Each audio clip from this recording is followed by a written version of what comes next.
اللهم صل على سيدنا ومولانا محمد صاحب التاج والمعراج والبراق والعلم دافع البلاء والوباء والقحط والمرض والألم اسمه مكتوب مرفوع مشفوع منقوش في اللوح والقلم سيد العرب والعجم اسمه مقدس معطر مطهر منور في البيت والحرم شمس الضحى بدر الدجى صدر العلا نور الهدى كهف الورى مصباح الظلم جميل الشيم شفيع الأمم صاحب الجود والكرم والله عاصمه وجبريل خادمه والبراك مركبه والمعراج سفره وفوق سدرة المنتهى مقامه وقاب قوسين مطلوبه والمطلوب مقصوده والمقصود موجود سيد المرسلين خاتم النبيين شفيع المذنبين أنيس الغريبين رحمة للعالمين راحة العاشقين مراد المشتاقين شمس العارفين سراج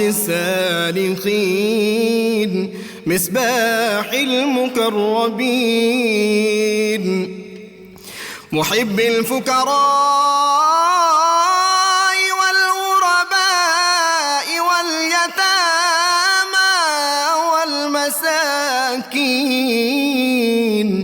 سيد الثقلين نبي الحرمين إمام القبلتين وسيلتنا في الدارين صاحب قاب قوسين محبوب رب المشرقين ورب المغربين جد الحسن والحسين مولانا ومولى الثقلين سيدنا أبي القاسم محمد بن عبد الله نور من نور الله يا أيها المشتاقون بنور جماله بلغ العلا بكماله كشف الدجى بجماله حصنت جميع خصاله صلوا عليه وآله وأصحابه وسلموا تسليما وعلى سيدنا علي وسيدتنا فاطمة بسم اللہ الرحمن الرحیم الحمدللہ رب العالمین افضل الصلاۃ و اکمل السلام علی سید الانبیاء والمرسلین وعلی آلہ الکرام و اصحاب العظام اجمعین۔ صبح نور کے ساتھ طاہر بخاری آپ سے مخاطب ہے۔ ناظرین، حضرت ابو انیس محمد برکت علی کی تالیف اسماء النبی الکریم صلی اللہ علیہ وسلم سے آپ صلی اللہ علیہ وسلم کا ایک اسم مبارک پڑھنے کی سعادت حاصل کر رہا ہوں، سیدنا المرغب صلی اللہ علیہ وآلہ وسلم۔ ہمارے سردار ترغیب دلانے والے، درود و سلام بھیجے اللہ آپ صلی اللہ علیہ وآلہ وسلم پر اور آپ صلی اللہ علیہ وآلہ وسلم کی آل پاک اور صحابہ کرام پر۔ حضرت ابو امامہ رضی اللہ تعالی عنہ سے روایت ہے کہ نبی اکرم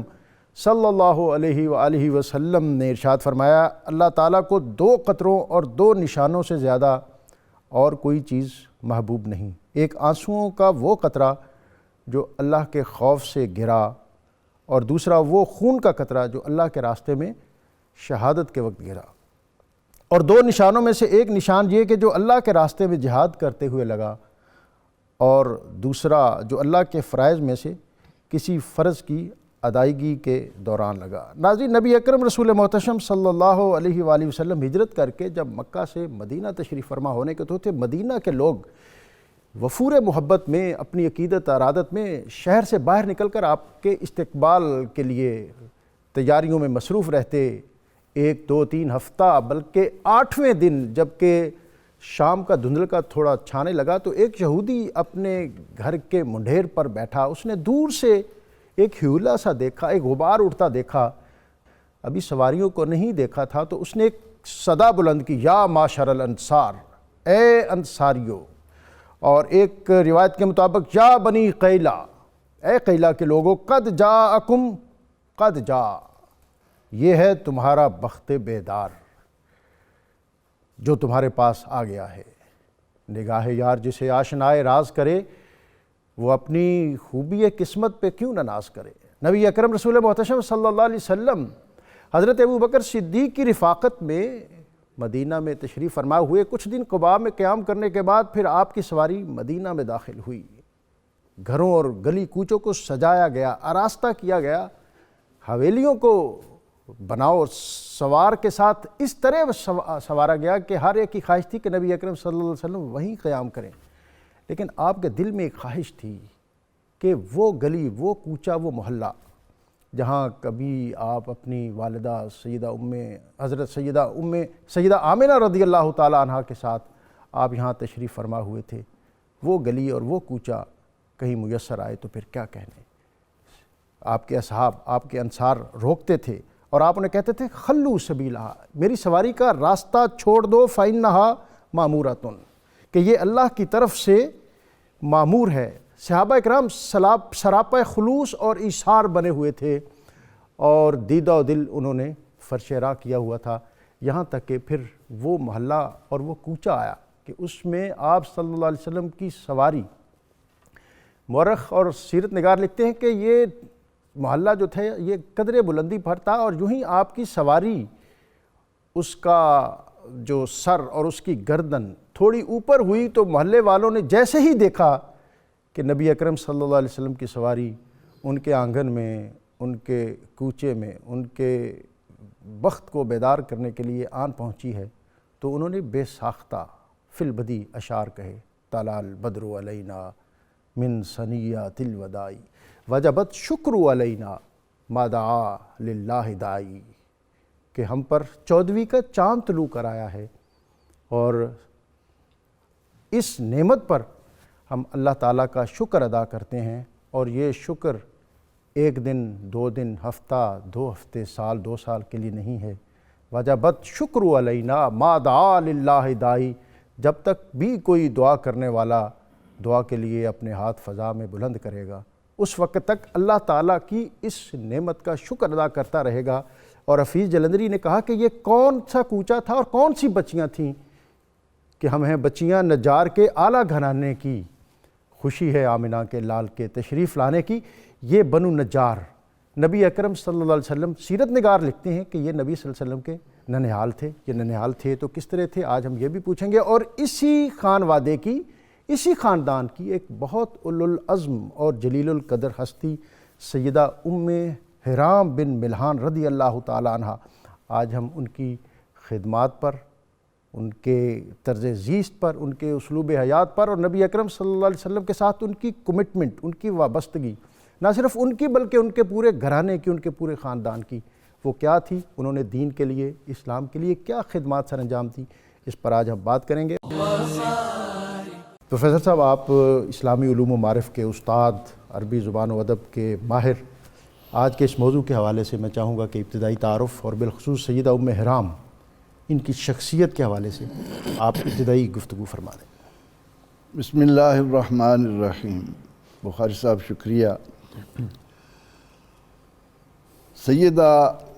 حضرت ام حرام رضی اللہ تعالی عنہا، جیسا کہ ابھی آپ ذکر فرما رہے تھے کہ قبیلہ بنو نجار کی خاتون ہیں اور خزرج سے، قبیلہ خزرج کا یہ شاخ ہے۔ آپ کی گلشن حیات مہکتے پھولوں سے لبریز ہے، سبحان اللہ۔ اور وہ جو قرآن کریم نے ہمیں توجہ دلائی، بسم اللہ الرحمن الرحیم، من عمل صالحا من ذکر او انثی وہو مؤمن فلنحیینہ حیاتا طیبہ۔ حضور سید عالم صلی اللہ تعالیٰ علیہ وسلم رحمۃ للعالمین بن کر آئے، اور آپ صلی اللہ تعالیٰ علیہ وسلم نے انسان کو اس کی اصل شناخت سے روشناس کرایا، اس کی اصل پہچان دی۔ تو ہم جب اس عظیم خاندان کی یہ عظیم خاتون، ان کی زندگی کو سامنے لاتے ہیں تو ہمیں یہاں دو پھول نمایاں نظر آتے ہیں۔ ان میں سے ایک ہے حب رسول، اور دوسری ہے اشاعت دین کے لیے ہمہ وقت اپنے آپ کو تیار رکھنا، اپنے آپ کو اس بات کے لیے آمادہ رکھنا۔ تو قبیلہ بنو نجار کی بیٹیاں، جیسے کہ آپ نے ذکر کیا کہ حضور سید عالم صلی اللہ تعالیٰ علیہ وسلم کی آمد پر کتنی خوش تھیں، ان کے دلوں میں کس قدر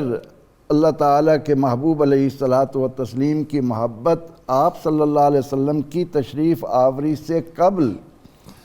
ایمان لانے والوں نے بھر دی تھی۔ واہ سبحان اللہ۔ اور حضرت عبد المطلب کا بھی چونکہ تعلق ہے، اور اس بنا پر حضرت ام حرام کو حضور علیہ الصلاۃ والتسلیم خالہ فرمایا کرتے تھے۔ سبحان اللہ سبحان اللہ۔ اور انہیں یہ شرف تھا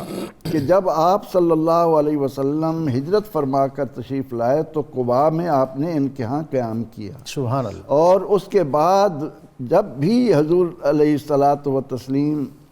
ارادہ فرماتے دوپہر کو ان کے ہاں تشریف لے جاتے، اور حضرت ام حرام اور ام سلیم یہ مدینہ منورہ کی خواتین میں سے وہ خوش نصیب خواتین ہیں کہ نبی اکرم رحمت عالم صلی اللہ تعالیٰ علیہ وسلم ان کے ہاں جلوہ فروز ہوتے۔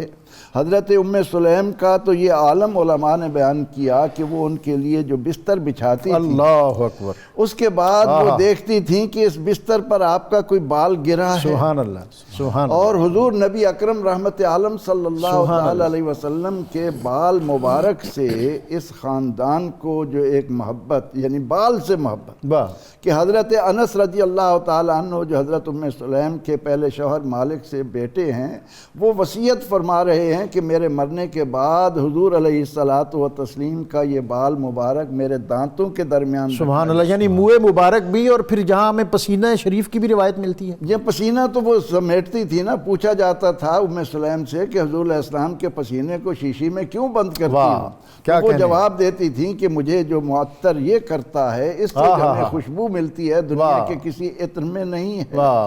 تو سیدہ حضرت ام حرام رضی اللہ عنہا، ان کا یہ شرف ہے کہ نبی اکرم رحمت عالم صلی اللہ تعالیٰ علیہ وسلم ان کے گھر تشریف لاتے ہیں،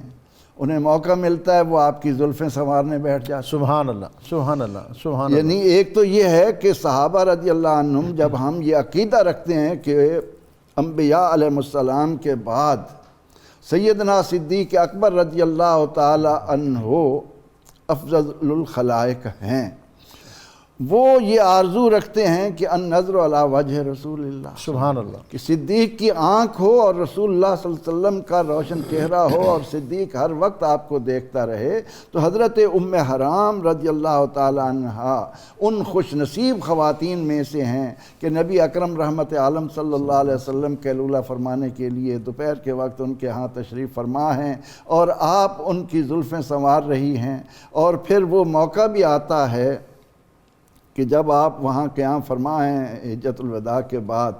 اور حضور علیہ الصلاۃ والتسلیم مسکراتے ہوئے اٹھ بیٹھتے ہیں، مسکراتے ہوئے اٹھ بیٹھتے ہیں۔ اور آپ نے جو خوبصورت باتیں کی، اسی میں ایک اور بھی میں سنوں گا اور آپ سے رہنمائی بھی لوں گا، اور پھر آپ نے حضرت عبد المطلب اور مدینہ والے، یہ ایک ہمارے ہاں ہے۔ ایک تو یہ ہے کہ آپ جیسے اساتذہ سے ہم سنتے ہیں، تاریخ میں بھی پڑھتے ہیں کہ جو تجارت کے لیے قریش جاتے تھے، قریش کو اور تو کوئی کام نہیں تھا، اور قرآن نے کہا کہ لیلافی قریش لیلافی رحلۃ الشتاء والصیف، ایک سفر یہ یمن کی طرف کرتے تھے اور ایک طرف سفر یہ شام کی طرف کرتے تھے۔ شام کا جو راستہ تھا وہ مدینہ منورہ کے قریب سے ہو کے گزرتا تھا، اور جو غزوہ بدر کا وقوع پذیر ہونے کا سبب بھی یہی بنا۔ مدینے والوں کے ہاں مکہ والوں کا تعلق، اس کے علاوہ جو آپ نے دوسرا آج ارشاد فرمایا کہ حضرت عبد المطلب کا ایک تعلق تھا، وہ بھی میں چاہوں گا کہ ہم اس پر رہنمائی لیں۔ مفتی محمد سعید رضوی صاحب، آپ سے میں چاہوں گا کہ آپ فرمائیں کہ یہ ان کا ایک مقام صحابیت اور خواتین کے اندر ایک جذبہ تھا، صرف جو مرد صحابہ ہیں وہی نہیں، جو صحابیات ہیں ان کا بھی تاریخ کے اندر ایک بڑا رول ہے، اور جیسا پروفیسر صاحب نے فرمایا ایک وارفتگی، ایک عقیدت، محبت، ارادت، اور پھر غزوات میں یہ شریک ہیں، اور صرف غزوات میں شریک نہیں ہیں بلکہ ان کا ایک بہت مؤثر رول ہے اور اس کی خواہش ہے۔ جناب بسم اللہ الرحمن الرحیم، بہت شکریہ بخاری صاحب۔ پہلی بات تو یہ ہے کہ جو پروفیسر صاحب نے ان کا تعارف ذکر کیا، ایک بڑی عجیب بات ہے، عرب میں عمومی طور پر کنیت جو رکھی جاتی ہے وہ بیٹوں کے نام پہ رکھی جاتی ہے، اور یہ شاید واحد خاتون ہوں اپنے خاندان کے علاوہ کہ جن کی کنیت ان کے بھائی کے نام پہ ہے۔ تو یہ حرام رضی اللہ تعالیٰ عنہ ان کے بھائی تھے جو بیر معونہ والے واقعہ میں شہید ہوئے تھے، اور پیچھے سے جب ان پہ نیزہ لگا ان کی کمر میں تو انہوں نے نعرہ بلند کیا اور کہا فزت ورب الکعبہ۔ تو یہ ان کی بہن ہے، اور جو آپ نے اشارہ فرمایا کہ یہ بہت بڑی مجاہدہ، غازیہ، اور یہ شہیدہ بھی ہیں، اور شہیدۃ البحر ان کا لقب ہے، کیونکہ ان کے گھر میں رسول رحمت علیہ السلام آرام فرما تھے، اور یہ حضور نبی اکرم صلی اللہ تعالیٰ علیہ وآلہ وسلم کے محارم رشتہ داروں میں سے ہیں، اس لیے بے تکلفی کے ساتھ سرکار کا آنا جانا تھا ان کے گھر، اور دوپہر کو اکثر آپ آرام فرماتے تھے۔ یہ آپ مجھے تھوڑا سا یہ بتا دیں کہ یہ جو رشتہ بنتا ہے وہ کس طرح بنتا ہے؟ یہ دو طرح سے لکھا ہے علماء نے۔ ایک تو لکھا ہے کہ یہ رسول پاک صلی اللہ علیہ وسلم کی رضائی خالہ تھی، تو یہ محرم رشتہ ہے۔ تو یہ رضائی خالہ جو ہے نبی اکرم رضائی خالہ ہونے سے مراد یہ ہے کہ حضرت آمنہ جی اور حضرت ام حرام جی انہوں نے ایک خاتون کا اکٹھے دودھ نہیں، نبی پاک صلی اللہ تعالیٰ علیہ وآلہ وبارک وسلم جو ہیں، ہاں جی بالکل آپ صحیح فرما رہے ہیں، یہ اسی طرح رضائی خالہ بنتی ہیں کہ وہ حضور کی والدہ مائدہ کے ساتھ ایک ہی خاتون کا انہوں نے شیر نوش فرمایا ہو۔ تو دوسرا یہ بعض نے یہ بھی لکھا ہے کہ رشتے کے اعتبار سے یہ حضرت عبداللہ رضی اللہ تعالیٰ عنہ جو حضور کے والد گرامی ان کی خالہ لگتی تھی، رشتے کے اعتبار سے حضرت عبداللہ کی خالہ لگتی تھی۔ اب یہاں پھر یہ میرا سوال ہے، یہ طالب علمانہ سوال ہے یہ کوئی کہ یہ تعلق جو ہے ظاہر ہے یہ نبی اکرم رسول محتشم صلی اللہ علیہ وسلم، آپ کا قبیلہ اور خاندان یہ تو مکہ میں تھا، اور مکہ والوں کی مدینہ والوں کے ساتھ بہت زیادہ رشتہ داریاں نہیں تھیں جی، اور یہ جو ہم ایک اس کی کڑیاں بناتے ہیں، ترتیب دیتے ہیں، تو تھوڑا اس طرح بتا دیں، کیونکہ ہمارے ہاں سیرت نگار جو ہیں، میں معافی کے ساتھ یہ کہتا ہوں کہ بہت سی چیزیں ایسی ہیں کہ جیسے جو ہم سنتے چلے آ رہے ہیں اور لکھتے چلے آ رہے ہیں، جیسے کثرت سے یہ سیرت نگار لکھتے ہیں کہ مدینہ منورہ میں نبی اکرم صلی اللہ علیہ وسلم کے ننیال تھے، اور بنو نجار جو ہے یہ نبی اکرم صلی اللہ علیہ وسلم کا ننیال تھا، جبکہ ننیال بنتا ہے حضرت آمنہ رضی اللہ تعالی عنہا کا جو میکہ ہے جی، وہ نبی اکرم صلی اللہ علیہ وسلم کا ننیال ہے۔ میں پروفیسر سعید احمد خان صاحب ان سے بھی اس پر رہنمائی لوں گا۔ تو اگر ننیال مکہ میں ہے اور وہ بنو زہرہ کے لوگ ہیں، اور وہ بنو زہرہ کے لوگ قریشی ہیں، اور ان کا کعب پہ شاید جا کے نبی اکرم صلی اللہ علیہ وسلم کے ساتھ رشتہ بھی منسلک ہو جاتا ہے، تو پھر یہ مدینے والوں کے ساتھ جو ہم کہتے ہیں کہ یہ ننیال، اس پر بات کریں گے، لیکن اگر ہم اس طرف چلے گئے تو میرا خیال ہے ہمارا اصل موضوع جو ہے وہ رہ جائے گا۔ مجھے اگر تھوڑی سی آپ اجازت دیں تو میں حضرت ام حرام رضی اللہ تعالیٰ عنہ جو ہے ان کی شخصیت کو تھوڑا ڈسکس کروں کہ آپ کو شہیدۃ البحر کا جو لقب ملا ہے وہ اس لیے ملا کہ آقا صلی اللہ تعالی وسلم ان کے گھر آرام فرما تھے، اور بیدار ہوئے تو آپ مسکرا رہے تھے۔ تو آپ نے وجہ پوچھی کہ حضور آج مسکرا کیوں رہے ہیں؟ تو فرمایا کہ میں نے بھی خواب دیکھا ہے کہ میری امت کے کچھ لوگ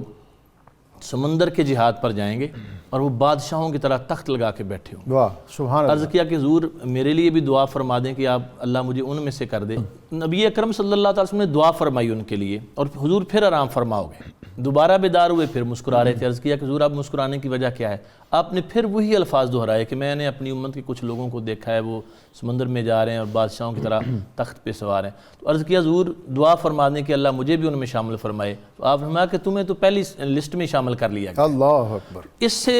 دو چیزیں بڑی واضح طور پر سامنے آتی ہیں۔ ایک تو نبی کریم صلی اللہ تعالی وسلم کا جو خواب مبارک ہے اس کی صداقت، کیونکہ انبیاء کے خواب وحی الہی ہوتے ہیں۔ دوسرا اللہ تبارک و تعالیٰ کے محبوب صلی اللہ علیہ وسلم کا کئی سال قبل یہ پیشن گوئی فرمانا کہ وہ جہاد سمندر کے ذریعے سے ہوگا اور حضرت ام حرام رضی اللہ تعالیٰ عنہ اس موقع پر شہید ہوں گی، تو آپ کی زندگی میں ہی آپ کو شہیدہ کہا جانے لگا تھا۔ یہ فرمان مصطفیٰ صلی اللہ علیہ وسلم کی صداقت تھی۔ تو تیسری بات یہ کہ وہ جذبہ جہاد والی کو موت کا خوف ختم کر دیا تھا، کیونکہ ان کا خاندان ہی سارے کا سارا جو ہے وہ مجاہدوں اور غازیوں سے بھرا ہوا ہے۔ ان کے پہلے شوہر عمر بن قیس وہ بھی اور ان کے بیٹے قیس بن عمر دونوں غزوہ بدر کے غازی ہیں اور احد کے شہید ہیں۔ سبحان اللہ۔ اور پھر یعنی اپنے شوہر اور بیٹے کی جدائی کو برداشت کرنا اور اس صدمے سے نکلنا، اور پھر 4 ہجری میں اپنے بھائی حضرت حرام رضی اللہ تعالیٰ عنہ جو ہیں ان کی شہادت کو برداشت کرنا، اور ان کے ایک اور بھائی تھے خالد، وہ نبی اکرم صلی اللہ علیہ وسلم کا خط لے کے گئے تھے، خط مبارک آپ کا قبیلہ بنو عامر کے سردار کی طرف، تو اس نے خط مبارک پڑھے بغیر ان کو شہید کر دیا تھا۔ تو یہ شہیدوں کا اور غازیوں کا خاندان ہے جس سے یہ تعلق رکھتی تھیں، اور بڑی جرت مند اور بڑی دلیر خاتون تھیں، اور آقا صلی اللہ علیہ وسلم کی تعلیمات پھیلانے میں بہت جرت مند اور بہت عقیدت ارادت تھی نبی اکرم صلی اللہ علیہ وسلم کے ساتھ۔ علامہ صاحب، آپ اس موضوع پر اور آج کی جو ہماری ممدوحہ خاتون صحابیہ، بسم اللہ الرحمن الرحیم، بہت شکریہ جناب بخاری صاحب۔ آج کی ہماری ممدوحہ سیدہ ام حرام بنت ملحان رضی اللہ تعالی عنہ، جیسا کہ ہمارے بزرگ فرما رہے ہیں، ان کا شمار بلا شبہ تاریخ اسلام ہی نہیں، پوری تاریخ انسانیت کی ان نمایاں، منفرد اور ممتاز شخصیات میں ہوتا ہے کہ جنہوں نے اپنے قول، فعل اور عمل سے حب رسول صلی اللہ علیہ وسلم اور خدمت اسلام و مسلمین کے وہ جھنڈے گاڑے ہیں کہ جن کو رہتی دنیا تک یاد رکھا جائے گا۔ سبحان اللہ۔ ابھی آپ قبیلہ بنو نجار کے حوالے سے جو بات فرما رہے تھے، میں 1-2 باتیں عرض کر دوں۔ آقا کریم صلی اللہ تعالی علیہ وآلہ وسلم کا جو قبیلہ بنو نجار سے تعلق ہے، اس کی ایک جہت سیرت نگاروں نے یہ بھی لکھی ہے کہ آپ کے دادا جان سیدنا عبد المطلب رضی اللہ تعالی عنہ کی جو والدہ تھیں سیدہ سلمہ بنت زید بن عدی، ان کا تعلق بھی بنو نجار سے تھا۔ اس لحاظ سے بھی ایک قرابت اور رشتہ داری کا تعلق بنتا ہے۔ اور دوسرا یہ بھی بیان کیا ہے سیرت نگاروں نے کہ آپ کے محبوب چچا سیدنا امیر حمزہ رضی اللہ تعالی عنہ کی جو اہلیہ محترمہ ہیں سیدہ خولہ بنت قیس، ان کا تعلق بھی بنو نجار سے تھا۔ ام حرام رضی اللہ تعالی عنہ یہ وہ شخصیت ہیں کہ جن کو آقا کریم صلی اللہ علیہ وآلہ وسلم نے ان کی زندگی میں ہی شہادت کی خوشی عطا فرما دی ہے۔ اس میں یہ پہلو قابل غور ہے کہ آقا کریم صلی اللہ تعالی علیہ وآلہ وسلم نے ان کو جو بشارت جن کلمات سے ارشاد فرمائی ہے، ایک روایت میں یہ الفاظ مبارکہ آئے ہیں کہ انت منہم، کہ جن غازیوں کو سرکار نے اپنی خواب میں ملاحظہ فرمایا ہے، آپ نے فرمایا کہ تو ان میں سے ہے، اور دوسری روایت کے الفاظ ہیں فَإِنَّكِ مِنْهُمْ، بے شک تو ان میں سے ہی ہے۔ سبحان اللہ۔ ابھی آقا کریم صلی اللہ علیہ وآلہ وسلم کا علم مبارک ہے، آپ جانتے ہیں اللہ کی عطا سے کہ یہ غزوہ بھی واقع ہوگا، ان میں جو غازی شریک ہوں گے ان کے اندر سیدہ ام حرام بھی شامل ہوں گی، اس وقت تک انہیں موت نہیں آئے گی اور انہیں شہادت کے رتبے سے سرفراز کیا جائے گا۔ تو آقا کریم صلی اللہ تعالی علیہ وآلہ وسلم نے جہاں بھی اپنے خدام کا ذکر فرمایا ہے، وہاں پر ان خدام کی شان بھی ظاہر ہوتی ہے، اور آقا کریم صلی اللہ علیہ وآلہ وسلم کے اپنے علم مبارک کے جلوے بھی پوری دنیا کے سامنے نظر آتے ہیں۔ سیدہ ام حرام رضی اللہ تعالی عنہا کے بھائی کا بھی ذکر خیر ہو رہا تھا، حضرت حرام بن ملحان۔ یہ وہ ہستی ہیں کہ جنہیں آقا کریم صلی اللہ تعالی علیہ وآلہ وسلم نے 70 صحابہ کرام کے ساتھ اہل نجد کو نور ایمان سے منور کرنے کے لیے مبلغ بنا کر بھیجا تھا۔ اور محترم بخاری صاحب، میں اس واقعہ کو ذرا اختصار سے عرض کرنا چاہتا ہوں کہ سفر کے مہینے میں سن 4 ہجری میں ابو برا نامی ایک شخص حضور علیہ السلام کی بارگاہ میں حاضر ہوا، اور اس نے درخواست کی کہ آپ کچھ صحابہ کرام کو مبلغ بنا کر اہل نجد کی طرف روانہ فرمائیں۔ تو سرکار نے ایک خدشے کا اظہار فرمایا کہ انی اخشا علیہم اہل النجد، مجھے اہل نجد کا ڈر ہے کہ یہ لوگ ان سے اچھا سلوک نہیں کریں گے۔ بہرحال اس نے اپنی ضمانت اور اپنی امان کا حوالہ دیا۔ سرکار نے جن 70 قرائے کرام کو روانہ فرمایا، ان میں حضرت ام حرام کے بھائی حضرت حرام بن ملحان رضی اللہ تعالیٰ عنہ بھی شامل تھے۔ جب یہ قبیلہ بیر معونہ ایک جگہ ہے، وہاں کے قریب ایک قبیلہ آباد تھا۔ جب وہاں پہ صحابہ کرام کی جماعت پہنچی تو حضرت حرام کو سفیر بنا کر اس قبیلہ کے رئیس کے پاس بھیجا گیا، اور اس بدبخت نے آقا کریم صلی اللہ علیہ وسلم کا پیغام مبارک سنے بغیر ہی آپ کو شہید کر دیا، اور اپنے ایک ساتھی کے ذریعے پیچھے سے برچھی ماری جو آپ کے جسم سے آر پار ہو گئی۔ اور سیرت نگار لکھتے ہیں کہ اس وقت آپ کی کامیابی اور خوشی کا عالم یہ تھا کہ آپ نے بے اختیار ہو کر نعرہ تکبیر بھی بلند کیا، اور ساتھ یہ بھی کہا کہ فزت ورب الکعبہ، رب کعبہ کی قسم میں کامیاب ہو گیا۔ تو یہ ان ہستیوں میں سے ہیں، یہ سارا خاندان ہی ایسا عظیم خاندان ہے کہ جو حب رسول سے بھی سرشار ہے۔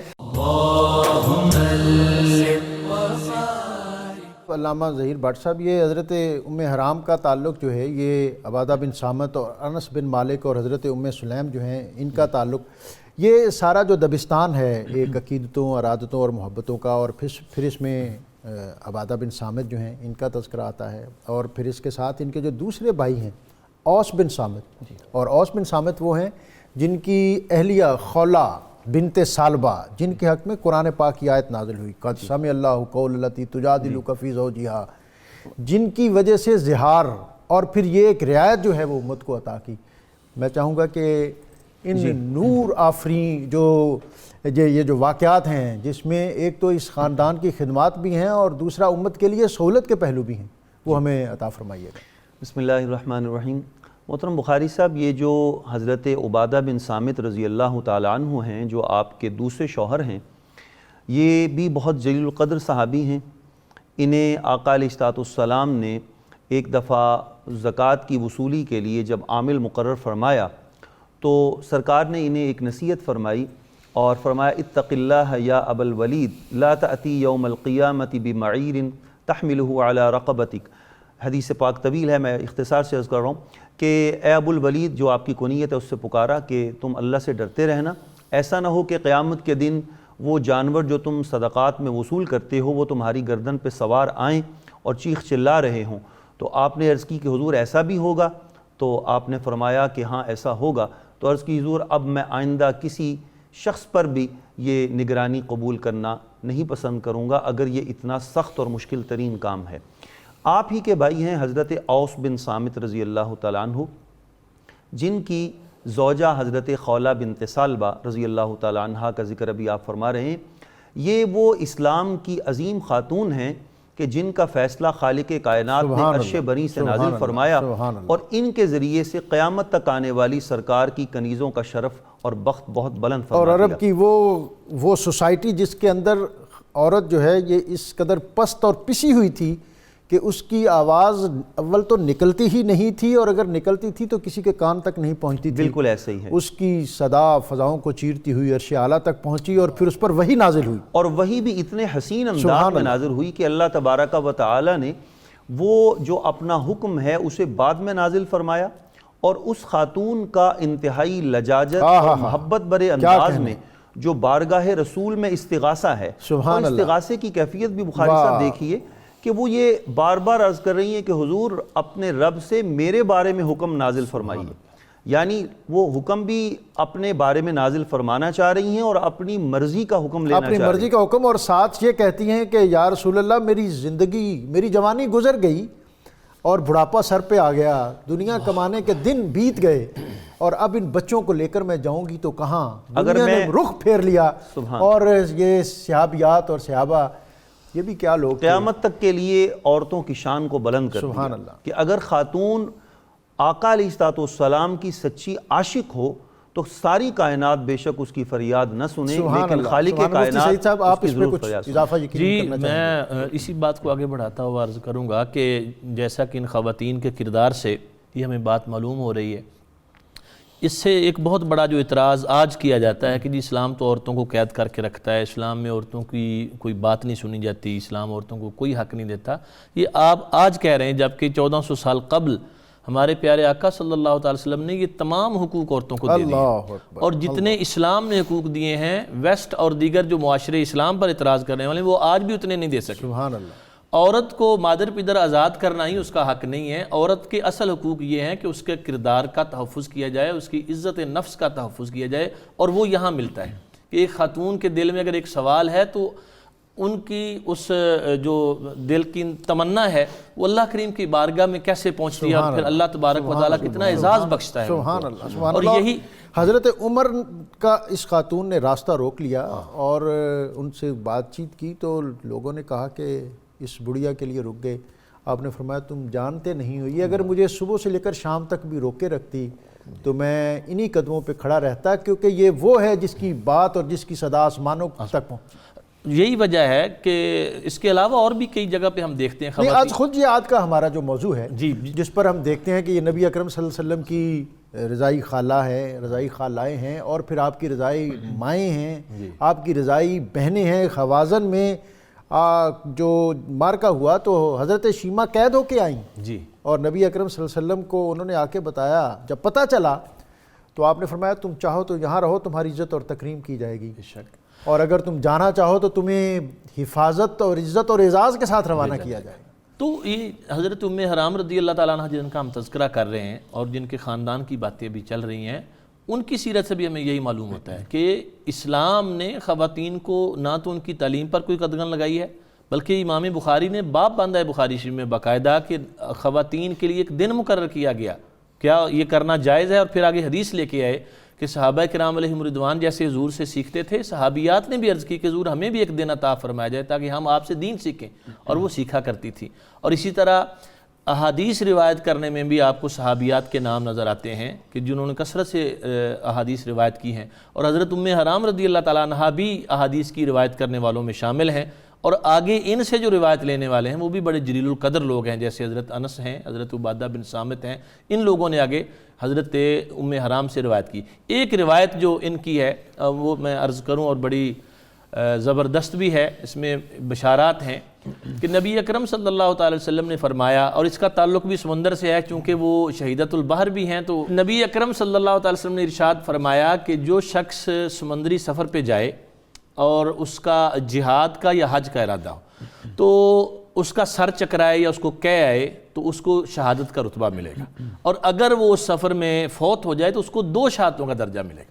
اور یہ حدیث حضرت ام حرام رضی اللہ تعالیٰ عنہ کی روایت سے ہم تک پہنچی یعنی شہادت جو ہے وہ ایک تو قتال والی شہادت ہے, اس کے علاوہ بھی بہت سی شہادتیں ہیں, اس کے علاوہ 36 اقسام لکھی ہیں. شہادت ان کو کہتے ہیں. جی وہ شہادت 36 اقسام لکھی ہیں. اور جو ہماری بہن نے سوال کیا تھا اس کے حوالے سے تھوڑا سا عرض یہ بھی ہے کہ نبی اکرم صلی اللہ علیہ وسلم نے ایک مقام پر فرمایا تھا کہ اب حج جو ہے یہ تمہارا جہاد ہے عورتوں کا, تو وہ دعا کرنے میں کوئی حرج نہیں ہے کہ اے اللہ تعالیٰ ہمیں شہادت کی موت عطا فرما. وہ خواتین بھی کریں, مرد بھی کریں. اب یہ اللہ کی مرضی پہ منحصر ہے کہ وہ کیسے ان کو شہادت عطا فرماتا ہے. اچھا پروفیسر صاحب, حالات حاضرہ کو سامنے رکھتے ہوئے یہاں پر آپ نے شہادت کا ذکر کیا تو یہ عرض کر دوں کہ یہ جس طرح چائنا میں ایک وبا پھیلی ہے جناب, اسی طرح جیسے طاعون ہے,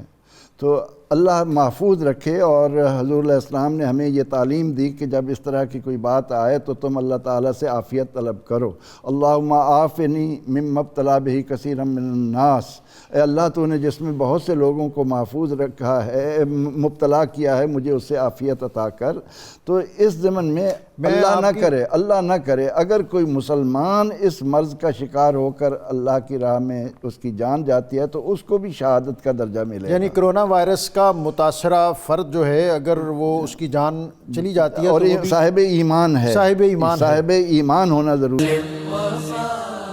ہمارے ایک ڈاکٹر, ابھی میں نے کل ان کی ویڈیو دیکھی ہے, شاید ان کا نام جاوید اکرم ہے, ڈاکٹر جاوید اکرم. انہوں نے کہا ہے کہ جو مسلمان 5 وقت وضو کرتا ہے تازہ, وہ اس سے محفوظ رہے گا. یعنی دین فطرت ہے, اور ہمارا دین جو ہے جی ہاں وہ نظافت اور پاکیزگی اور حفظان صحت اس کے جو طریقے ہمیں عطا کرتا ہے. وہ اگرچہ عبادات ہیں لیکن عبادات کے اندر بھی ان سارے رموز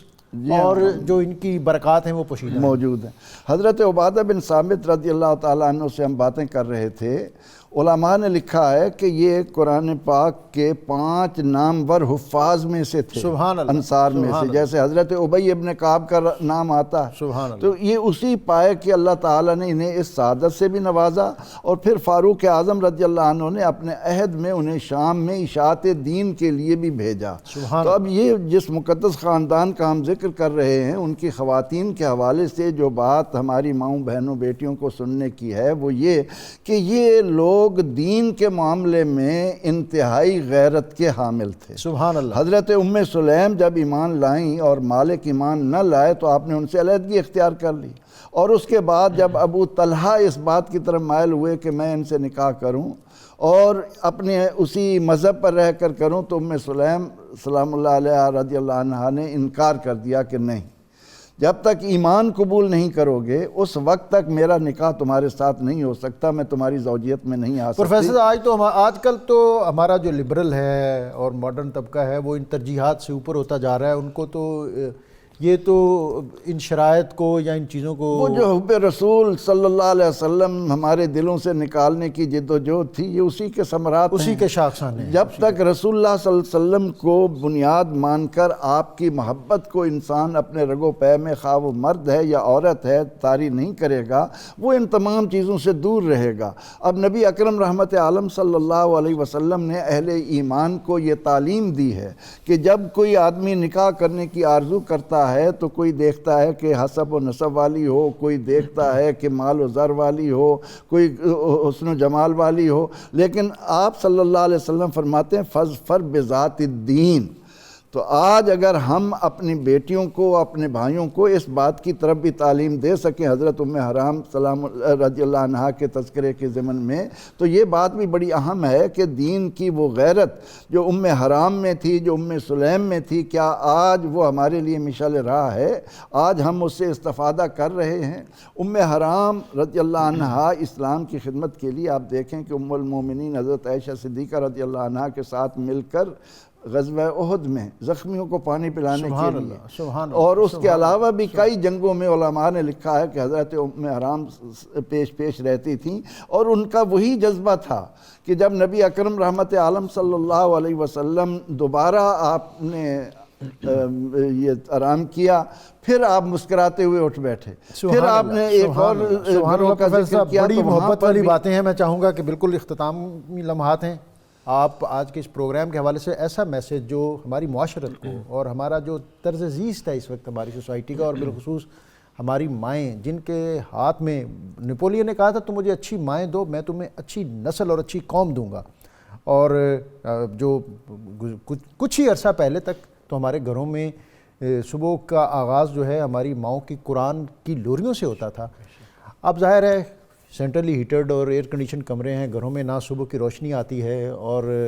نہ مسجد سے اذان کی صدا ہم وہاں پہنچتی ہے، نہ بچے کا تعلق ہم مسجد سے قائم ہونے دیتے ہیں، اور نہ والدین کے اندر وہ کرج اور ہمت ہے کہ وہ بچوں کے اندر ان کی اٹھان اس طرح کر سکیں جس سے جذبہ حب رسول صلی اللہ علیہ وسلم اور اسلام کے ساتھ وابستگی جو ہے وہ مضبوط اور مؤثر ہو سکے۔ آپ پیغام سے فرما دیں مجھے۔ پیغام صرف یہی ہے کہ ہمیں آج بھی اسی طرف لوٹنا چاہیے، آقا کریم صلی اللہ علیہ وسلم کی سیرت طیبہ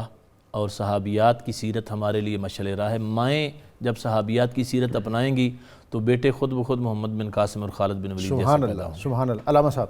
جی محترم بخاری صاحب، میں ایک بات کو تھوڑا سا کمپلیٹ کرنا چاہ رہا ہوں۔ سیدہ ام حرام رضی اللہ تعالیٰ عنہ شوق شہادت سے سرشار ہو کر آپ غزوے میں شامل تو ہوئیں، لیکن جیسے ہماری بہن سوال کر رہی تھی کہ آج کے دور میں ہم کیسے یہ تمنا کریں، تو ان کا وصال وہ جہاد میں نہیں ہوا تھا۔ وہ سب سیرت نگار لکھتے ہیں کہ بعد میں ایک سواری پر سوار ہونے لگیں تو وہاں سے گر پڑیں، آپ کی گردن میں چوٹ آئی اور آپ کا وہاں پر وصال ہو گیا۔ تو گویا یہ بھی شہادت کی سچی تڑپ رکھی جائے، اور جیسا کہ محترم مفتی صاحب اور پروفیسر صاحب فرما رہے ہیں کہ بچوں کی تربیت سے پہلے اشد ضروری ہے کہ ماں باپ کی تربیت کی جائے، انہیں قرآن و سنت کے یہ ارشادات بتائے جائیں، صحابہ کرام رضوان اللہ علیہم اجمعین کے یہ ایمان افروز واقعات پڑھے جائیں، پڑھائے جائیں، اور دن میں 24 گھنٹے میں کچھ نہ کچھ وقت اپنے بچوں کے لیے ضرور رکھا جائے کہ جب ان پاکیزہ ہستیوں کے واقعات ماں باپ بچوں کے سامنے پڑھ کے سنائیں، اور جو جیسے کہ آپ فرما رہے ہیں کہ صبح دن کا آغاز جب گھر میں ماں نے کبھی مصلی بچھایا نہیں، باپ نے کبھی قرآن کھولا نہیں ہے، ماں فیس بک پہ بیٹھتی ہے تو گھنٹوں اٹھتی نہیں ہے، باپ بیٹھتا ہے تو وہ نہیں اٹھتا. ایک گھر میں ایک ہی فیملی میں ایک ہی لابی میں بیٹھے ہوئے سارے بچے ساری فیملی ممبر اپنے اپنے مگن ہیں موبائل پہ دور ہیں. اب یہ عرض کرنا ہے کہ جب ماں باپ خود بچوں کو زبان سے کہیں بیٹا قرآن پڑھو اور خود وہ فیس بک پہ لگے رہیں گے تو بچہ اس سے کیا سبق اخذ کرے گا؟ از حد ضروری ہے کہ ہم اپنے گھروں میں وہی ماحول پرانا لائیں جو ہمارے بڑوں نے ہمیں دکھایا تھا. دن کا آغاز اللہ کے قرآن سے ہو، ذکر سے ہو، توبہ و استغفار سے ہو، تو انشاءاللہ العزیز ہم امید رکھ سکتے ہیں کہ ہماری آنے والی نسلیں اللہ کے دین کے خادم اور رسول اللہ صلی اللہ علیہ وسلم کی عاشق بنیں گی. علامہ صاحب بہت خوبصورت نوٹ پر آپ نے آج کا پروگرام اپنے اختتام کی طرف لے آئے. میں اپنے مہمانوں کے شکریہ کے ساتھ کتاب الشفا سے آج کا نسخہ جو شخص روزانہ نماز فجر کے بعد اسم محمد صلی اللہ علیہ وآلہ وسلم یا مزملو 117 بار پڑھے گا تو وہ شخص ہر قسم کی پریشانیوں سے نجات پائے گا. لیکن اس کے لیے اول اور آخر درود پاک شرط ہے. مہمانوں کے شکریہ کے ساتھ آج کے پروگرام صبح نور سے میزبان طاہر بخاری کو اجازت دیجیے.